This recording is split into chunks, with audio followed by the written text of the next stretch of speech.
Sekali peristiwa Yesus menyatakan kepada murid-muridnya bahwa ia harus pergi ke Yerusalem dan menanggung banyak penderitaan dari pihak tua-tua, imam-imam kepala, dan ahli-ahli Taurat, lalu dibunuh dan dibangkitkan pada hari yang ketiga.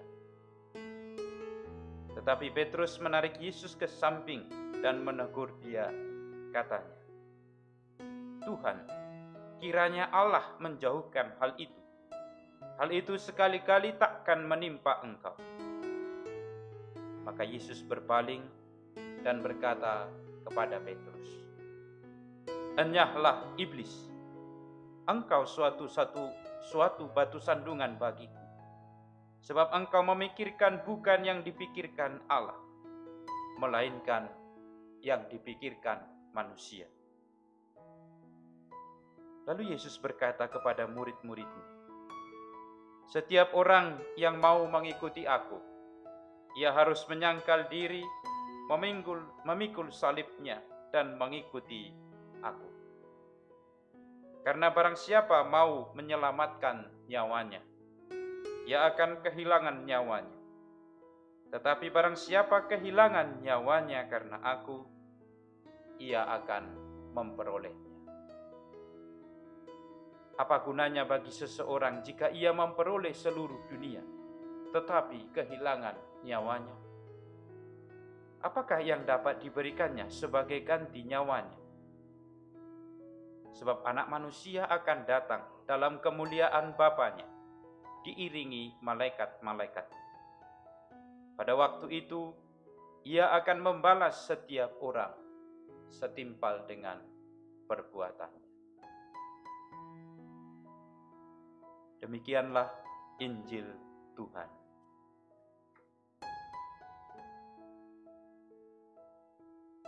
Saudara-saudariku yang terkasih dalam Tuhan, ketika saya bertugas di sebuah paroki, seringkali ada banyak umat ketika mengurus urusan untuk perkawinan itu datang dan mengeluh.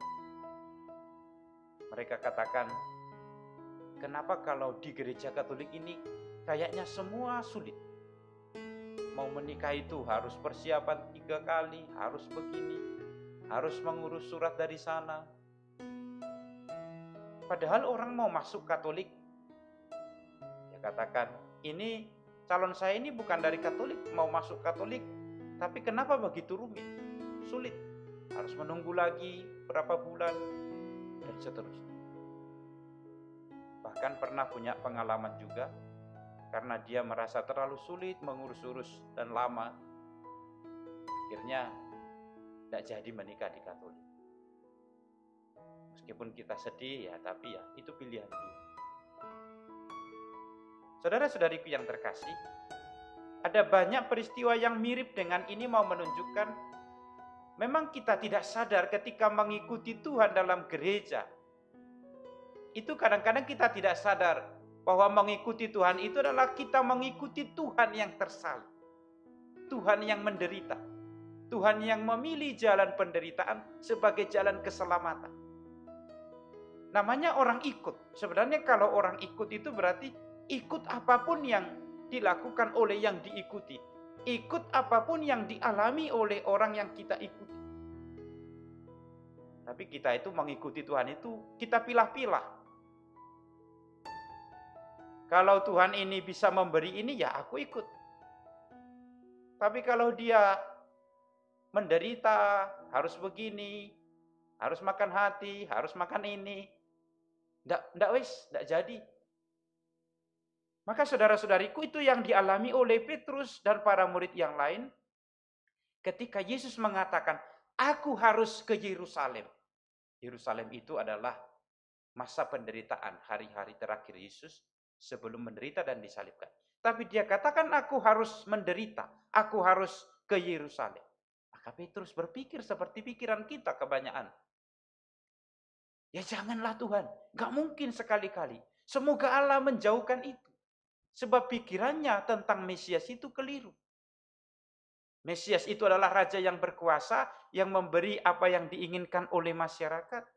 Kalau ada yang perlu dimohonkan, segera diberi. Loh, ini tiba-tiba Mesias, tapi kok harus menderita? Maka Petrus menarik, jangan sampai hal itu terjadi. Akan tetapi begitu ini dikatakan oleh Petrus, kata pertama yang dikatakan oleh Yesus, enyahlah iblis. Sebab engkau memikirkan bukan yang dipikirkan Allah. Ternyata pikiran kita ini pikiran iblis. Seperti yang dialami oleh Petrus. Yang harus dienyahkan. Pikiran yang mau mengatakan bahwa penderitaan, bahwa kita harus hidup tenang, hidup enak, tidak mau susah. Itu ternyata salah satu bagian dari pikiran iblis. Yang harus dienyahkan, yang dikatakan oleh Yesus hari ini. Maka dia melanjutkan peringatan juga sekaligus tawaran kepada kita.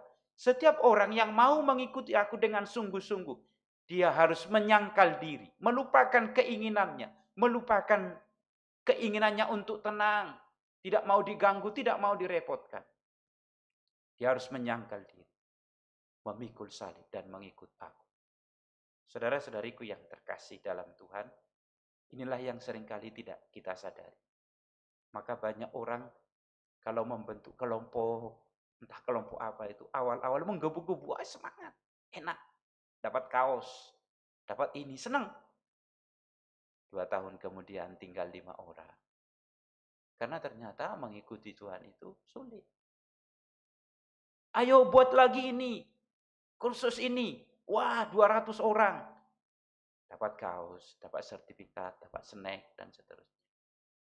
Setelah itu tinggal 15 orang.